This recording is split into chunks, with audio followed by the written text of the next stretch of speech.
chances are, the last you heard from this guy, Gary Numan, was the song Cars, which you're hearing now, and that was 17 years ago. Gary has put out over a dozen albums since then. He's been up to all sorts of things, including flying little World War II planes around, and we have already heard from Gary Numan tonight. He set his alarm for 3 a.m. local time. He's somewhere outside of London. We'll find out exactly where. He will be taking your calls. He will be taking your emails. And to talk to Gary Numan, the number to call inside of Canada is 1-800-563-2328, or you can email realtime@cbcstereo.com. Gary Numan coming up in just a few minutes, but the guy is dedicated. And if you want to talk to him, the number here at Real Time within Canada, 1-800-563-2328. That is toll free outside of Canada. You can call collect 604-669-1443. The lines are jammed, so keep on trying. And right now, Gary Numan. Hi, Gary. Hello. How are you? Good Lord, it's the middle of the night. Did you have to set your alarm, or did you stay up? No, I set my alarm, actually. I was working up until about 11, and I give up for a few hours and went to bed. So how are you feeling right now? I'm okay, thank you. I'm all right. Yeah, no coffee or anything? You're just going to try this cold? Well, I got a Coke beside me. That'll do for now. Oh, that's Something a good cold. thing. And Gary, we have a mystery caller on the line for you, someone from your past. Are you ready for this, Gary? Yeah, okay. Okay. Mystery caller, please give a clue to Gary. Hello, Mr. Numan. I am a clairvoyant, and I see from your past an old friend coming closer. It's a fuzzy image I'm getting. I can't see the face clearly. Your friend has been in an accident. I think he has bandages on his face. Does this mean anything to you, Mr. Numan? Yeah, Nash. How you doing, Gary? Hello, man. How are you? It's Nash the Slash, Canadian electric violin player. And Nash, tell everybody how you know Gary Numan. Well, Gary, I was supposed to open for Gary at his very first date in North America, and this was in Toronto, as his opening act, and he came out to see me at the club I was playing, and he liked the show so much he asked me if I would do the whole North American tour with him. So on a handshake between sets, that's how it all started.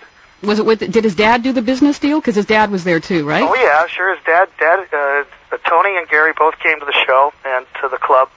And, yeah, we just had a chat, like I said, between sets, and on a handshake, it went from there. It was great. And you guys haven't spoken in, what, a dozen years or something? Oh, I guess, but it's funny. Gary emailed me about a month ago, and I emailed him back. Did you get my message, Gary? I did, yeah. I can't remember how it happened. I was browsing around looking for people, and I looked for your site to see if I could find it, just out of interest, and there you were. And I had no idea. I mean, it must be... Oh, God, it must be, 16 years since we've actually spoken. Since Wembley, yeah, I reckon. Yep, that's right. Yeah, that's cool, man. How are you? Oh, just great. I mean, just think about this, too, Gary. You and I get to reminisce here on a long-distance phone call over 5,000 miles away, and we're not even paying for it. I mean, this is the CBC. The Canadian taxpayers brought us together again. Yeah, thank you very much. So tell us, Nash, are you unmasked like the guys in Kiss, or still bandaged after all these years? Oh, no, I still perform in the bandages, yep. And does Gary know what's been going on in your career? You could tell him, fill him in. I've been doing a lot of film scores, and started to do a lot of new live shows with all new material. And Gary, I'm just as crazy as ever, thrashing and doing electronic. One thing Gary and I have in common is that I don't think either of us give a hoot about flavor of the week music and what the styles are today. We stick to what we do, and we write in a particular style that is very distinctive. I know Gary's music. I try my best to get his stuff over here. It's really hard to find Gary, but hopefully in the future there'll be easier access. But the same with my stuff. I mean, it's a very particular kind of audience, and it's a very definitive kind of style, and it hasn't changed in all these years. Hey, it's nice to talk to you, Nash. Good luck. Great. Well, good talking to you and Gary. Good luck, Nash. I'll speak to you soon again. Gary. Okay, bye now. Okay, bye-bye. bye. It is Real Time on CBC Stereo. We do have Gary Numan live on the line from Essex County. That was kind of fun, Gary, huh? Getting Nash the Slash? Yeah, that's cool. I wondered if he might even be listening. I didn't dream he'd ring. That's great. You actually... He was lovely. He was always one of my favourite people. You have good people and bad people on tour, and some bad people can cause you so much grief, but Nash was excellent every time. Excellent. Oh, great. That's good to hear. And finally, I have email here from Brett in Toronto.